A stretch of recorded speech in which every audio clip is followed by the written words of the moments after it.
During your appointment, the biggest thing that clients face is tearing that is going to cause your lashes not to stay as well. So water does cure the adhesive, which is a good and a bad thing because we need to be able to control the way that these lashes are curing as an artist to be able to guarantee a strong bond. When an adhesive cures rapidly with the water, then it is going to cure really fast, but that fast curing process makes it also really brittle. We want to make sure that we avoid the tears whenever possible so that we can maximize the adhesive retention there. These are my top tips for avoiding tearing during your appointment. Number 1, definitely skip the caffeine before your appointment. Some clients even need to skip it 3 days before their appointment. If you set out your hand and you see any kind of shaking with your hand after you drink a coffee, just think about what your eyelid is doing. It's doing the same thing as your hand, and so it will be fluttering during the appointment. Because it's fluttering, you won't have a tight seal with your eye, and your eye is going to be having some of the adhesive fume in it. It can get irritated and it will start to water. So we want to make sure you're the most relaxed to enjoy your appointment, but also so that you don't start tearing during your appointment, or even worse, start developing an adhesive allergy, which means you'll have to take a lash break. Please, please, please skip the caffeine. Oso Negro makes an amazing decaf coffee. You won't even notice the difference. What you will do is save time. You'll be way more relaxed during your appointment. As a lash artist, you can use anti-allergy gel by your station. This will help to absorb any of the fumes that might be affecting your client's eyes. If you have sensitive eyes as well as a lash artist or prone to having some sort of adhesive allergy, I recommend using it anyways, because then that will prevent yourself from getting exposed more than necessary to the adhesive fumes. They are very minor fumes.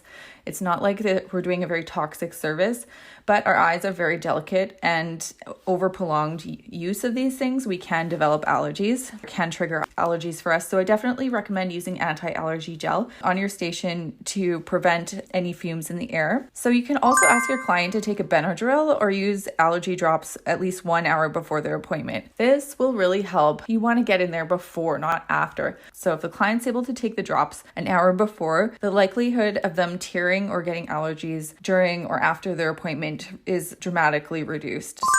Another thing to consideration during the appointment or before the appointment is to use the washroom before and to avoid water. Lash retention is a lot about getting a quality service as well. If you're using lash time to go to the washroom, then you're losing, this is time that could be better used on the lash bed.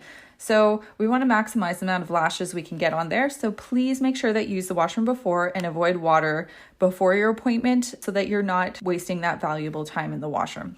So from a lash tech's perspective also, it's really important to not overcure your lashes. Sometimes you might be tempted to use your mister a couple times during the appointment.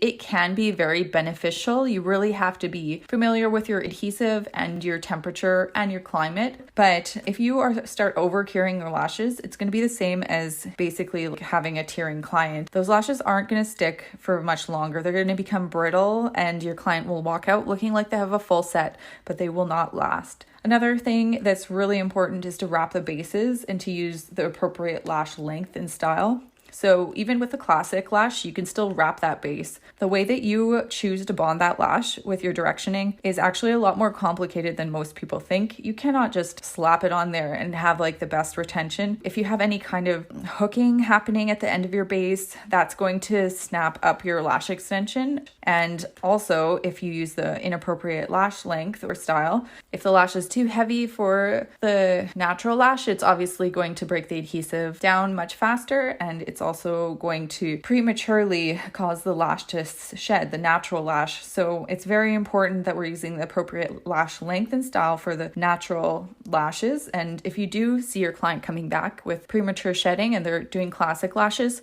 definitely you want to bump them up to hybrid lashes. This is not only going to give them some forgiveness to work on their habits with their lash extensions and just like making those lifestyle changes so that they'll still maintain a fuller lash line, but it's also going to give you a chance to see if the volume fans are staying on there longer than the classic fans. If you have a client that comes back and you notice that all the classic lashes are gone and the volume fans are all there, you might even consider switching them to volume.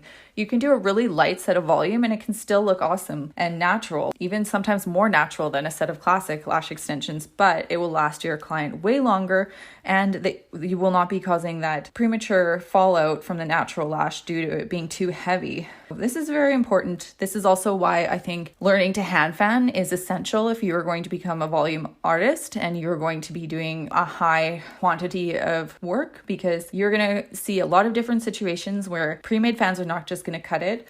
So you really do have to be building those lashes specific to each natural lash in order to ensure that you're not going to cause premature shedding with a natural lash, and that everything's going to remain healthy in the lash line and your retention is going to be amazing. The last thing I have on here for lash techs, which is super important, is to control your temperature and your humidity. Sometimes going faster is going to lead you to a worse result. Sometimes you need to go slower as a lash tech to go faster. Not sure if that's going to make sense to you, but basically there's a lot of different things you can do to speed up your lashing in a studio, but they're not always going to lead to a quality long-term result for your client. So sometimes going slower and using the right humidity and not over curing your glue, or using an adhesive that's maybe a little bit slower so you're able to really wrap that lash, is going to lead you to have a more longer lasting result for your client, and you're going to have a lot less hassles in the studio as well.